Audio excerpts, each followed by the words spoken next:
کہ معجزہ نبی کی مرضی سے صادر نہیں ہوتا، نبی کے قبضے اور اختیار میں نہیں ہوتا، اس کے ہاتھ میں نہیں ہوتا۔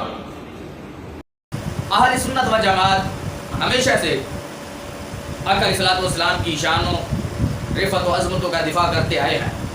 اب اسی وقار آپ نے دیکھا کہ آقا علیہ السلام کی جو شان ہے، اللہ نے آپ محبوب علیہ السلام کو عطا فرمائی ہے کہ معجزہ آقا علیہ السلام اپنے ہاتھوں سے ظاہر فرماتے۔ اس کا انکار کیا گیا کہ معجزہ میں آقا علیہ السلام کا کوئی اختیار نہیں ہوتا، کوئی کسب نہیں ہوتا، کوئی قصد نہیں ہوتا۔ تو اب اسی وقار یہ بنیادی طور پر میں یہ عرض کر دینا چاہتا ہوں کہ آقا علیہ السلام کی معجزات کی 3 قسمیں ہیں۔ پہلی قسم یہ ہے کہ معجزہ جو ہے اس میں نبی علیہ السلام انبیاء، پہلی قسم جو معجزے کی اس میں انبیاء کا نہ اختیار ہوتا ہے، نہ کسب ہوتا ہے، نہ قصد ہوتا ہے۔ اس میں فعل بھی اللہ کا ہوتا ہے، قصب یہ اختیار اللہ تعالیٰ ہی کا ہوتا ہے۔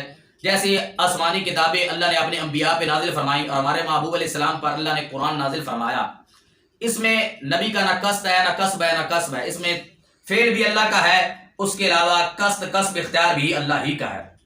دوسری قسم یہ ہے کہ نبی اللہ سے دعا کرتا ہے، اللہ نبی کی دعا کو قبولیت عطا فرماتا ہے اور معجزے کا اظہار فرما دیتا ہے۔ تیسری صورت معجزے کی یہ ہے کہ نبی نہ دعا اللہ سے کرتا ہے اور نبی ارادہ فرماتا ہے، اختیار نبی کا ہوتا ہے، قصد نبی کا ہوتا ہے، تخلیق اور فعل رب ذوالجلال فرما دیتا ہے۔ اب اسی وقار اس پر میں درجنوں مثالیں دے سکتا ہوں، ذرا توجہ فرمائیے۔ جو رب ذوالجلال عظمت والا مالک خالق نبی کے قصد اور نبی کی دعا کے بغیر اپنے محبوب کو عطا فرماتا ہے، وہ جب نبی قصد کرے گا تو پھر وہ رب ذوالجلال اپنے محبوب کو کتنا عطا فرمائے گا؟ بن ارادہ اتنا عطا کرتا ہے، بن قصد اتنا عطا کرتا ہے، تو جب نبی ارادہ فرمائے گا تو وہ رب ذوالجلال کتنا عطا فرمائے گا؟ آئیے اب اسی وقت اس پر میں کہ معجزہ جو ہوتا ہے نبی کے قصد اور اختیار میں اللہ تعالیٰ نے دیا ہے، اس پر دلائل میں پیش کرتا ہوں۔ سب سے پہلے میں قرآن مجید کی سورۃ آل عمران کی آیت نمبر 49 پیش کرتا ہوں۔ حضرت عیسیٰ علیہ السلام فرماتے ہیں وَأُنَبِّئُكُم بِمَا تَأْكُلُونَ وَمَا تَدَّخِرُونَ فِي بُيُوتِكُمْ۔ آپ فرماتے کہ جو کچھ تم کھاتے ہو اور جو کچھ ذخیرہ کرتے ہو میں تمہیں بتاتا ہوں، اس کی خبر دیتا ہوں، میں اور اس کو وضاحت کرتا ہوں۔ نبی علیہ السلام یعنی حضرت عیسیٰ علیہ السلام فرماتے جو کچھ تم کھا کر میرے پاس آتے ہو اور جو کچھ اپنے گھروں میں بچا کے رکھتے ہو، فرمایا میں بتا سکتا ہوں۔ واپس اسی وقت یہ نبی حضرت عیسیٰ علیہ السلام کا معجزہ ہے۔ اس میں یہ دعا نہیں کرتے کہ میں رب سے دعا کروں گا کہ رب مجھے بتا دے جو کچھ تم نے گھر میں رکھا ہے، جو کچھ تم کھا کر آئے ہو یعنی تمہارے پیٹ میں ہے، بلکہ مطلق فرماتے ہیں، اس میں دعا کا ذکر نہیں ہے۔ اللہ کے اختیار، اللہ نے جو اختیار دیا ہے اپنے نبی کو، اس اختیار سے نبی فرما رہے ہیں میں بتا سکتا ہوں جو کچھ تمہارے پیٹ میں ہے اور جو کچھ تمہارے گھر میں رکھا ہوا ہے۔ اب آپ اسی وقت اس طرح حضرت یعقوب علیہ السلام کے شہزادے حضرت یوسف علیہ السلام کا معجزہ ان کے اختیار سے ظاہر ہوا۔ دیکھیے جب حضرت یوسف علیہ السلام کو ان کے بھائیوں نے بتایا کہ آپ کے والد آپ کے فراق میں رو رو کر زہری آنکھیں آپ کی جو ہے ان کی بینائی چلی گئی ہے، تو حضرت عیسیٰ علیہ السلام نے فرمایا اذهبوا بقمیصی ھذا فالقوه علی وجه ابی یاتی بصیرا۔ واپس یہ وقار یہ سورۃ یوسف ہے، آیت نمبر 93 ہے۔ حضرت یوسف علیہ السلام نے فرمایا کہ یہ میرا کرتا لے جاؤ اور میرے والد کی آنکھوں پہ ڈال دینا۔ اب آپ اسی وقت جب میرا کرتا میرے والد کی آنکھوں پہ لگے گا تو اللہ تعالیٰ میرے والد کی بینائی کو واپس لوٹا دے گا۔ اور آگے جا کر آیت نمبر 96 میں ذکر ہے کہ جب کرتا ڈالا گیا حضرت یوسف علیہ السلام کی ظاہری بینائی تھی وہ واپس لوٹ آئی۔ حضرت یوسف علیہ السلام نے اس میں دعا نہیں فرمائی، یہ آپ کے اختیار سے ظاہر ہو رہا ہے، یہ آپ کا معجزہ ہے اور آپ کے اختیار سے قصب اختیار آپ کا ہے، فعل میرے رب ذوالجلال نے فرما دیا ہے۔ واپس یہ وقار اور بھی میں درجنوں مثالیں پیش کر سکتا ہوں، میں اب حدیث کی طرف چلتا ہوں۔ بخاری شریف کی روایت پیش کرنے لگا ہوں۔ بخاری شریف کی جلد نمبر 2 ہے، صفحہ نمبر 577 ہے، حدیث کا نمبر ہے 4039۔ اس کے علاوہ مشکات شریف میں یہ 532 صفحہ پر موجود ہے کہ حضرت عبداللہ بن عتیق رضی اللہ تعالیٰ عنہ نے جب ابو رافع کو قتل کیا تو سیڑھیوں سے جب آپ اتر رہے تھے، اترتے ہوئے گرے اور آپ کی پنڈلی ٹوٹ گئی، آپ نے اپنے امامہ سے پنڈلی کو باندھ لیا، آقا علیہ السلام کی بارگاہ میں حاضر ہو گئے، سارا جب حال آقا علیہ السلام کی بارگاہ میں عرض کیا تو میرے آقا علیہ السلام نے کیا فرمایا؟ فرمایا فقال ابسط رجلک، میرے آقا علیہ السلام نے فرمایا کہ اپنا پاؤں آگے کیجئے، پاؤں پھیلائیے۔ آپ فرماتے ہیں وبسطت رجلی، اور میں نے اپنا پاؤں پھیلا دیا، فمسحھا، سرکار نے اوپر ہاتھ پھیرا۔ واپس وقار اس میں دعا کا ذکر نہیں ہے کہ سرکار نے رب سے دعا کی ہو، بلکہ سرکار نے ہاتھ پھیرا، اور جب آپ کے ہاتھ پھیرنے کا جو نتیجہ اور اثر ہے وہ آگے حضرت عبداللہ بن عتیق فرماتے ہیں فَكَأَنَّمَا لَمْ أَشْتَكِهَا قَطُّ، یوں محسوس ہوا کہ مجھے درد تھا ہی نہیں۔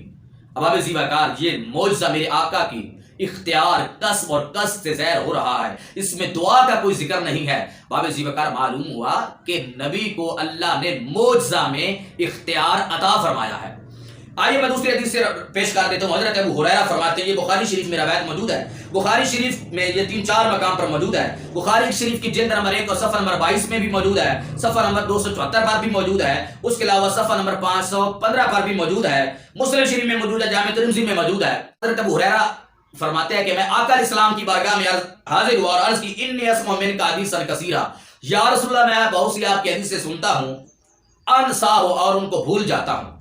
میرے آقا علیہ السلام نے یہاں دعا کا ذکر بھی نہیں کہ سرکار نے دعا فرمائی ہو، یہ بھی نہیں فرمایا کہ کسی ڈاکٹر طبیب کے پاس جاؤ، سرکار نے فرمایا کا لبسط رداءک، سرکار نے فرمایا اپنی چادر پھیلاؤ، چادر آگے کرو، اور حضرت ابو ہریرہ فرماتے ہیں وبسطتہ، اور میں نے چادر کو پھیلا لیا، قال غفر بیدیہ ثم قال دمہ وضممتہ وما نسیت شیئا بعدہ، حضرت ابو ہریرہ فرماتے ہیں سرکار نے اپنے ہاتھوں سے میری چادر میں کچھ ڈالا اور پھر فرمایا دمہ، اس کو اپنے سینے سے لگا لو۔ اب فرماتے ہیں جب سے سینے سے لگایا ہے اس کے بعد میں کچھ بھی نہیں بھولا۔